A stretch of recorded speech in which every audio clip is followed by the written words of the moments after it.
Introvert versus extrovert. Welcome back to my channel, class. Ako muli si Professor Ipaliwanag ng University of Life. At sa episode na ito, pag-uusapan natin kung bakit may introvert at extrovert. Tumutok dito sa The Taglish Explainer. Ang topic na ito ay mula kay Atakakilaki. Salamat sa suggestion mo. Class, simulan natin sa isang tanong.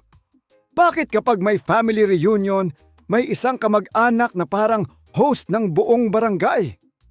Siya ang unang bumabati, unang kumakanta sa videoke kahit wala pang music. At bago matapos ang handaan, kilala na niya pati kapitbahay ng my birthday. Samantalang may isa namang pinsan na pagdating pa lang, hinahanap na agad ang pinakamalayong upuan. Tahimik na kumakain. At kapag tinanong kung kumusta siya, ang sagot ay isang simpleng, okay naman. Hindi ibig sabihin na suplado siya. Hindi rin ibig sabihin na galit siya sa mundo. Magkaiba lang talaga ang paraan ng pagkuha nila ng energy. Maraming tao ang naniniwalang ang introvert ay mahiyain at ang extrovert ay makapalang mukha. Pero hindi ganon kasimple ang science. Ang tunay na pagkakaiba ay kung saan sila nagre-recharge ng social battery. Ang extrovert ay parang cellphone na mabilis mag-charge kapag maraming tao sa paligid. Habang mas maraming kausap, mas lumalakas ang energy niya. Ang introvert naman ay parang power bank. Kailangan munang mapag-isa ng kaunti para muling mapuno ang lakas. Hindi ibig sabihin na ayaw niya sa tao. Ang ibig sabihin lang, mabilis siyang mapagod sa sobrang social interaction. Noong unang bahagi ng ika-20 siglo, may isang psychologist na nagngangalang Carl Jung ang nagpakilala ng konsepto ng introvert at extrovert. Ayon sa kanya, may mga taong mas nakatuon ang enerhiya sa kanilang panloob na mundo ng pag-iisip, habang ang iba naman ay mas nakatuon sa panlabas na mundo ng mga tao at mga karanasan. Kaya kung may kakilala kang isang oras pa lang sa party, pero parang tumatakbo na ang isip pa uwi, baka introvert iyon. At kung may kakilala kang 12:00 na ng gabi, pero nagtatanong pa kung, after party tayo? Alam na! Pero teka, class, hindi ibig sabihin na ipinanganak ka ng ganito ay wala ka nang magagawa. Ang personalidad ay halo ng genes at environment.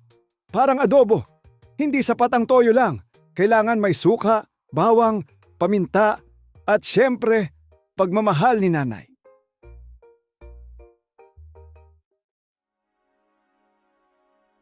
May bahagi ng ating personality na namamana, pero malaki rin ang impluensya ng pagpapalaki, kultura, paaralan at mga karanasan sa buhay. Kaya may mga dating mahiyain na naging mahusay magsalita sa harap ng maraming tao. At mayroon ding dating sobrang palabiro na naging mas tahimik habang tumatanda. May kinalaman din ang ating utak. Ayon sa ilang pag-aaral, mas sensitibo ang ilang introverts sa stimulation.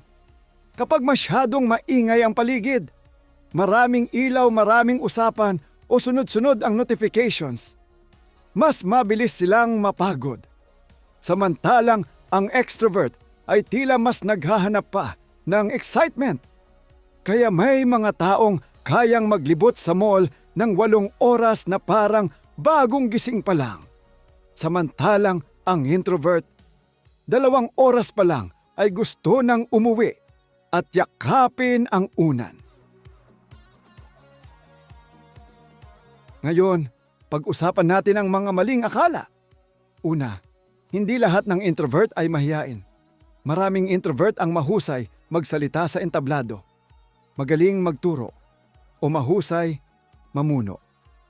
Ang kaibahan lang, pagkatapos ng event, baka gusto na nilang umuwi at manood ng movie ng mag-isa Pangalawa, hindi lahat ng extrovert ay madaldal buong araw. May mga extrovert ding seryoso, pero mas nasisiyahan silang may kasamang tao. Kaya huwag agad husgahan ang personalidad ng isang tao base lang sa dami ng salita niya.